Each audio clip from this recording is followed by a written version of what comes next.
Officials in St. Lucia are focused on strengthening the nation's disaster recovery framework and emergency management plans. A national validation workshop was held to discuss these critical efforts. The Caribbean Disaster Management Agency is a critical partner. The exercise aimed to finalize a national recovery framework and update the National Disaster Management Plan, incorporating lessons from recent disasters. This event is sponsored by the Engender Project, with funding from Global Affairs Canada. Ladies and gentlemen, we're here because strong evidence suggests that much can be done before a disaster to alleviate catastrophe.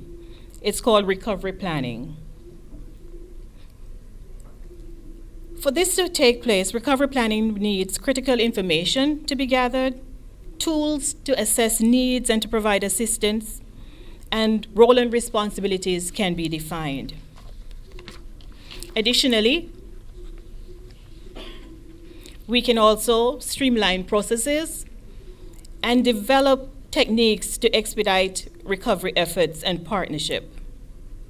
A disaster recovery framework guides these processes. It's a very flexible tool, offering options that can be adopted by an individual country, and conditions can be revised on a regular basis.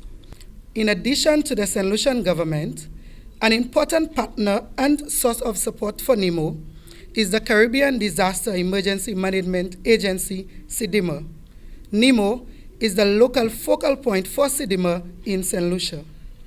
The agency is a valuable source for the provision of technical assistance such as this validation workshop, to strengthen the National Emergency Management Plan to include recovery and adapting a national recovery framework for our country. The National Recovery Framework will strengthen the capacity of the National Disaster Office to engage with local actors and develop arrangements for recovery pre- and post-event. Sean Edward, Minister for Education and Chair of the Caribbean Disaster Emergency Management Agency, CDMA, emphasized the region's vulnerability to multi-hazard disasters. Edward noted the importance of collaborating with international agencies to build resilience. And the region is the second most disaster-prone region, or sorry, the Caribbean is the second most disaster-prone area in the world.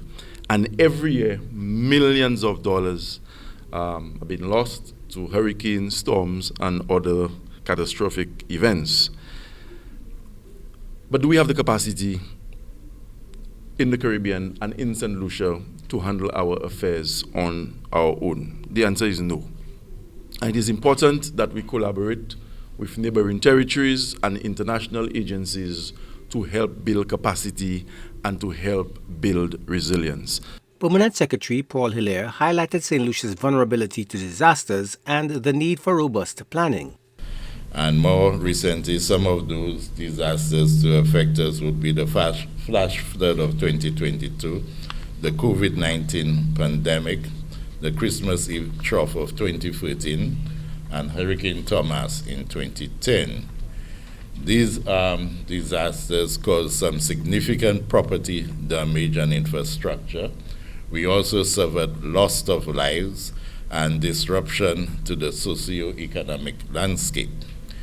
Each of these events nonetheless necessitated the active involvement of the government to provide immediate relief efforts and to develop more sustainable and resilient solutions to reducing the impacts going forward. Local officials expressed gratitude for support from international partners in enhancing disaster recovery capacities. Joachim Duplessis, HTS News Force.